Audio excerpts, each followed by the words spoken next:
Hello বন্ধুরা, এই শীতের সিজনে সকালবেলা গরম ভাতের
এই ডাঁটার পাতাটা দিয়েও আমি আর অল্প একটুখানি ধনে পাতা কুচিয়ে দিয়ে দিলাম। ধনে পাতাটা দিলে বাটার ফ্লেভারটা আরও ভালো হবে। এবার নেড়ে চেড়ে আমি পাতার গায়ে জলটা শুকিয়ে নেব এবং পাতাটাকে একটুখানি ভাজা ভাজা করে ভেজে নেব। নরম রেখেই পাতাগুলোকে আমি ভেজে তুলে নেব, খুব বেশি শুকনো করে ভাজবো না। ঠিক এরকম করে ভেজে নিতে হবে। পাতাগুলো বেশ অল্প ভাজা ভাজা হবে, অথচ নরম থাকবে, সেরকমভাবে ভেজে তুলতে হবে। এবার আমি পাতাগুলোকে ভেজে তুলে নিয়েছি। এবার ওভেনে কড়াইতে আরেকবার তেল দিয়ে দিয়েছি। এবার আমি চিংড়ি মাছগুলো ভেজে নেব। চিংড়ি মাছগুলো আমি ধুয়ে নুন হলুদ মাখিয়ে নিয়েছি। এখানে মাথাগুলো আমি বাদ দিয়ে দিচ্ছি, তোমরা চাইলে মাথা নাও বাদ দিতে পারো। মাথাগুলো থাকলেও চিংড়ি মাছ বাটাটা বেশ স্বাদ হয় খেতে।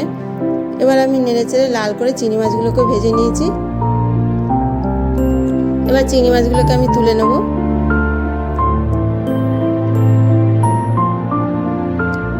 এভাবে সমস্ত চিংড়ি মাছগুলো আমার তুলে নেওয়া হয়ে গেছে।